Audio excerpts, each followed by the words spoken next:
ஆனால் சிட்டியில் மிகப்பெரிய குடும்பமான ஆதவன் குடும்பத்து பெண்ணிடம் பிரச்சனை செய்தால் என்னென்ன விளைவுகள் ஏற்படும் என்று அவனுக்கு நன்றாக தெரிந்திருந்தது.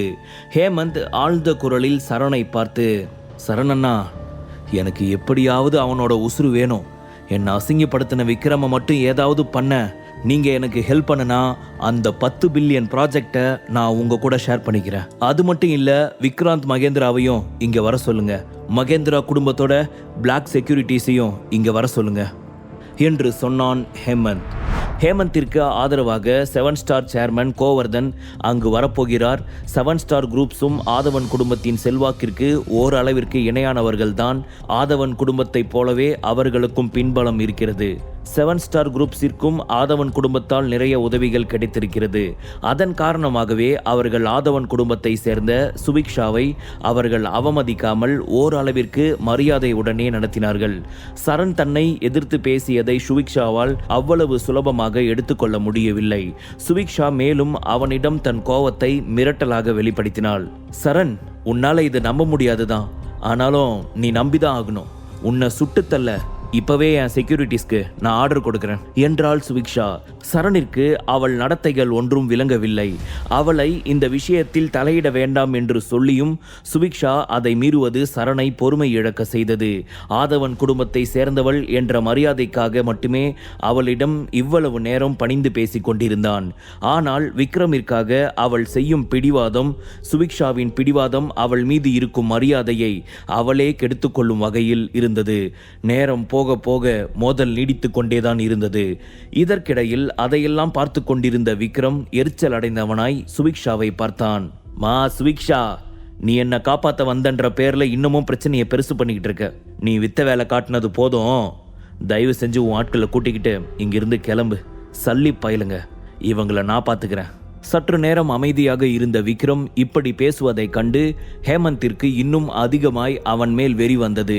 அவனிடம் எப்படியாவது சண்டையிட்டு அவனை ஒரு வழி செய்ய வேண்டும் என்று இருந்தவனை சுபிக்ஷா தடுத்து நிறுத்தி இப்படி வாக்குவாதம் செய்து கொண்டிருப்பது அவன் நேரத்தை அவள் விரயம் செய்து கொண்டிருப்பது போல உணர்ந்தான். ஹேமந்த் எரிச்சலுடன், எனக்கு வெறி ஆகுது என்று சொன்னவுடன் சரண் ஹேமந்தின் மனநிலையை புரிந்து கொண்டான். உடனே சுபிக்ஷாவிடம், இங்க பாருங்க சுபிக்ஷா, உங்களுக்கும் எங்களுக்கும் பிரச்சனை இல்லை. சிவபூஜையில கரடி மாதிரி எதுக்கு நீங்க தேவையில்லாம இந்த விஷயத்துல தலையிடுறீங்க? கடைசியா ஒரு முறை உங்களுக்கு வார்னிங் தரோம். இந்த தெரு முழுக்க எங்களுக்கு ஆள்பலம் இருக்கு.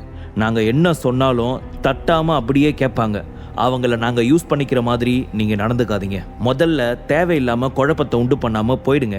அதுதான் உங்களுக்கும் உங்க குடும்பத்துக்கு மேல இருக்கிற மரியாதைக்கும் நல்லது என்று நிதானமான குரலில் சுபிக்ஷாவிற்கு எச்சரிக்கை விடுத்தான் சரண். சுபிக்ஷா எதுவும் பேசாமல் கண்களை மூடியபடி ஆழ்ந்த பெருமூச்சை இழுத்து விட்டாள். அவளின் மூச்சு காற்று அவளின் கோவத்தை போலவே அத்தனை சூடாக இருந்தது. தன் கணக்கிற்கு ஏதாவது பேச வேண்டும் என்பதற்காகவே மோஹித் தன் வாயை திறந்தான். சுபிக்ஷா, ப்ளீஸ், நீங்க யாருன்னு எங்களுக்கு தெரியும், ஆனா எங்க ஆளுங்களுக்கு தெரியாது. அவங்க ரொம்ப மோசமானவங்க. நாங்க சொன்னா என்ன வேணும்னாலும் செய்வாங்க. அவங்களால உங்களுக்கு நீங்களே பிரச்சனையை வர வச்சுக்காதீங்க. அப்புறம் அதுக்கு நாங்க பொறுப்பேற்றுக்க முடியாது. ஸோ ப்ளீஸ் இங்கிருந்து கிளம்புங்க என்றான் மோஹித். அவன் பேச்சு நிதானமாக தெரிந்தாலும் அவனும் ஏதோ எச்சரிக்கை விடுவதாகவே தெரிந்தது சுபிக்ஷாவிற்கு. நிலைமை மோசமாகி கொண்டே சென்றதும் சுபிக்ஷா அதற்கு மேல் அவர்களிடம் வாக்குவாதம் செய்ய கொஞ்சம் தயங்கினாள்.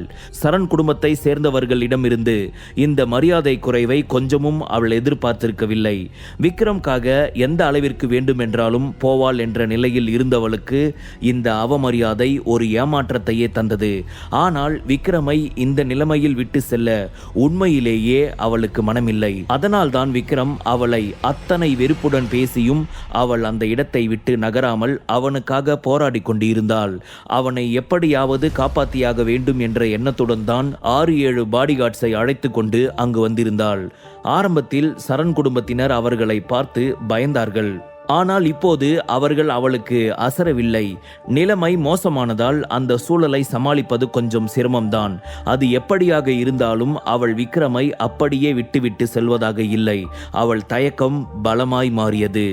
சரண், என்னானாலும் பரவாயில்ல, இந்த விஷயத்துல இருந்து என்னால விலக முடியாது. என்னை மீறி விக்ரம் மேல யாராவது கை வச்சிங்க, அப்புறம் விபரீதம் வேற மாதிரி இருக்கும் என்று சொல்லிவிட்டு உடனே அவளுடைய போனை எடுத்து அவள் அப்பாவிற்கு கால் செய்தாள்.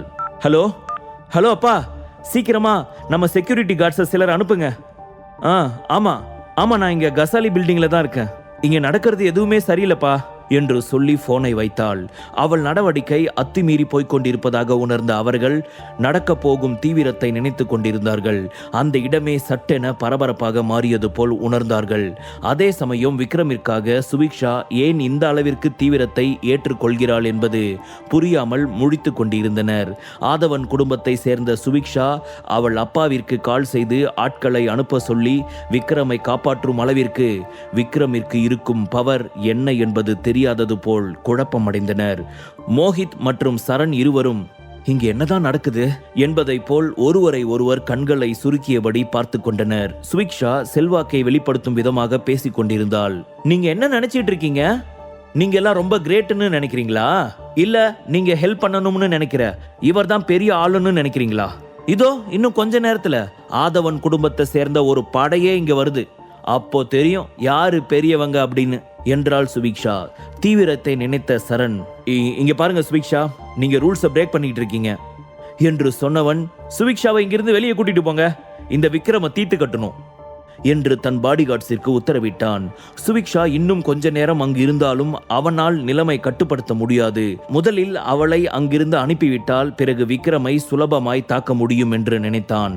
ஆனால் இதற்கிடையில் சுபிக்ஷா தலையிட்டு அவளுக்கு ஏதாவது நடந்துவிட்டால் ஆதவன் குடும்பத்திற்கு தான் பதில் சொல்லியாகி வேண்டும் என்று திணறிக் கொண்டிருந்தான்.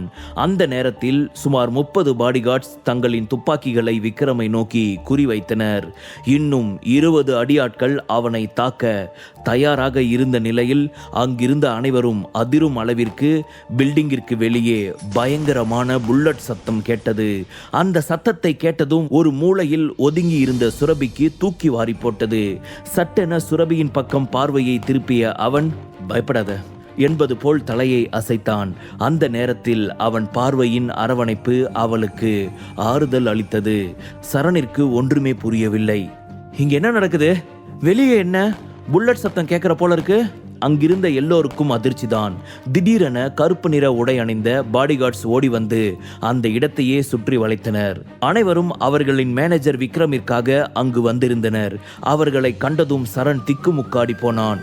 என்ன நடக்குது இங்க? 20 பேருக்கு மேல இருக்காங்க. ஒருவேளை இவங்க நம்மள ஷூட் பண்ணிடுவாங்களோ என்று கத்தினான். மோஹித்திற்கு அவர்களின் செக்யூரிட்டி கார்ட்ஸை நினைத்து கோபம் வந்தது.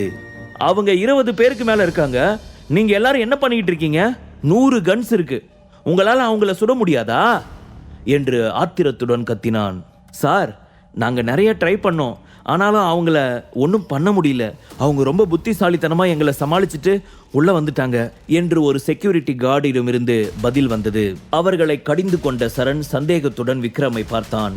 அத்தனை பாடிகார்ட்ஸ் விக்ரமிற்காக வந்திருப்பதை அவனால் சுலபமாக எடுத்துக்கொள்ள முடியவில்லை.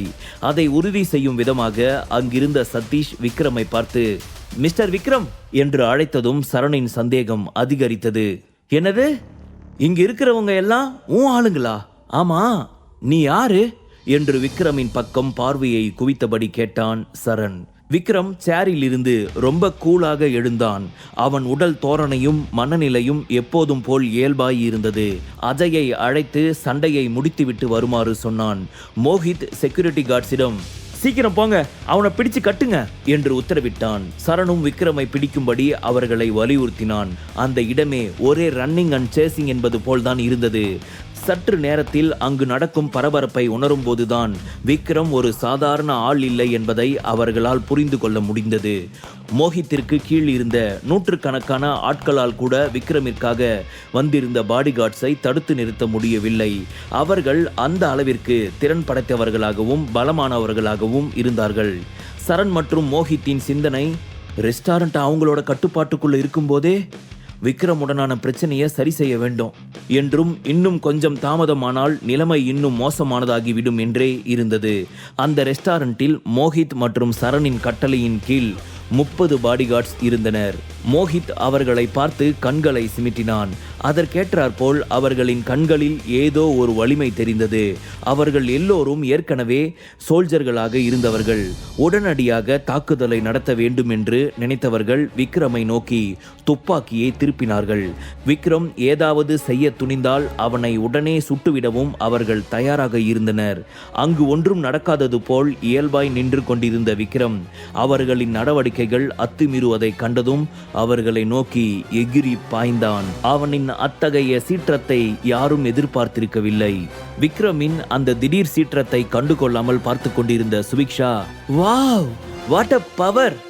விக்ரம், எப்பவுமே நீ மாஸ்டா என்று தன் வாய்க்குள்ளேயே முனவி கொண்டாள். விக்ரம் பாடிகார்ட்ஸை நோக்கி நகர்ந்து கொண்டிருந்ததால் அவர்கள் அவன் வலிமையை கண்டு பின்னோக்கி சென்று கொண்டிருந்தனர். விக்ரம் இவ்வளவு நேரம் தான் அடக்கி வைத்திருந்த ஒட்டுமொத்த கோபத்தையும் வெளிப்படுத்தி கொண்டிருந்தான். அவர்களை அடிக்க அடிக்க ஆங்காங்கே இரத்த திவலைகள் தெரித்து கொண்டிருந்தது. அவனின் கையில் ஒரு சின்ன கத்தியும் இருந்தது. அவன் கத்தியை முகத்திற்கு நேராக வைத்து அதன் முனையை தன் வாயால் ஊதுவதை போல் செய்தான். அந்த கத்தியின் முனையில் இரத்தக்கரை படிந்திருப்பதை பார்த்த அனைவரும் அதிர்ச்சியில் உறைந்திருந்தனர். அங்கிருந்த ஒவ்வொரு செக்யூரிட்டி கார்ட்ஸும் அலறிக் கொண்டிருந்தார்கள். அவனை நோக்கி துப்பாக்கியை திருப்பிய பாடிகார்ட்ஸ் அனைவரும் அவனிடம் அடிபட்டு கடைசியில் சுருண்டு விழுந்ததுதான் மிச்சம். விக்ரமின் பார்வையில் தீவிரம் கூடிக்கொண்டிருந்தது. அங்கிருந்த எல்லோருக்கும் விக்ரம் ஒரு அரக்கனை போல தெரிந்தான். விக்ரமை வாய்ப்பிழந்து பார்த்தபடி அதிர்ச்சியில் உறைந்திருந்த சரண் அவன் வருகை தன்னை நோக்கி வருவதை உணர்ந்ததும் 4 அடி பின்னோக்கி நகர்ந்தான். என்ன இங்க என்ன நடக்குது என்று நடுநடுங்கின குரலில் சொன்னான். இந்த விக்ரம் ஒரு சாதாரண மனுஷ மாதிரியே இல்ல. என்ன அடி அடிக்கிறான்? 100 மனுஷங்களோட சக்தியை கடவுள் இவன் ஒருத்தனுக்கே கொடுத்துட்டாரு போல என்று நினைத்தான் சரண். மோஹித்தின் யோசனையும் சரண் யோசனையுடன் ஒத்துப்போவதாக இருந்தது. தன்னை குறிவைத்துக் கொண்டிருந்த பாடிகார்ட்ஸ் சிலரை நோக்கி நகர்ந்தான் விக்ரம்.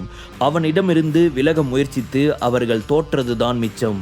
கத்தி அவர்களை லேசாக தழுவியதில் ரத்தம் தெரித்து கொண்டிருந்தது. விக்ரம் மின்னலை போல பாய்ந்து கொண்டிருந்தான்.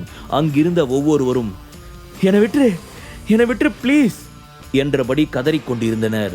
நடப்பதையெல்லாம் ஆர்வமாக பார்த்திருந்த சுபிக்ஷா, நான் அப்பவே இந்த சரண் கிட்ட சொன்னேன், அவன் அடிச்சா தாங்க மாட்டீங்கன்னு. பெருசா வாய்ஸ் அவடால் விட்டான், இப்போ நடுங்கிட்டு இருக்கான். பரவாயில்ல, விக்ரம் இப்போவாச்சும் அவனோட பலத்தை அவங்கிட்ட காட்டிட்டானே என்று நினைத்தாள். அதே சமயம் அவர்களை தாக்க முயன்று எதிர்பாராத விதமாக அவனுக்கு ஏதும் ஆகிவிடக் கூடாதென்றே நினைத்து கொண்டிருந்தாள். அவன் தாக்குதலை தொடங்கின சில நிமிடங்களிலேயே எல்லாரையும் அடித்து துவம்சம் செய்திருந்தான் விக்ரம்.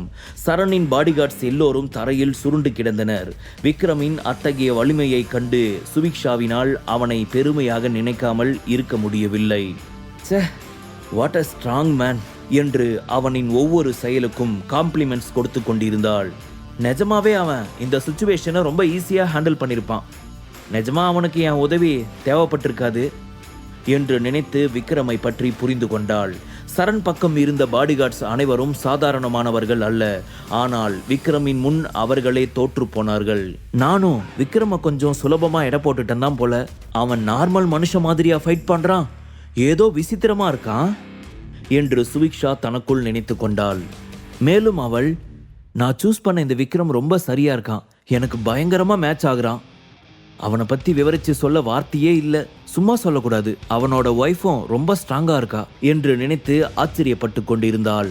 அங்கு நடந்ததை எல்லாம் பார்த்து கொண்டிருந்த லலித் மற்றும் சதீஷ் இருவருக்கும் விக்ரம் ஒரு கடவுளை போல தெரிந்தான்.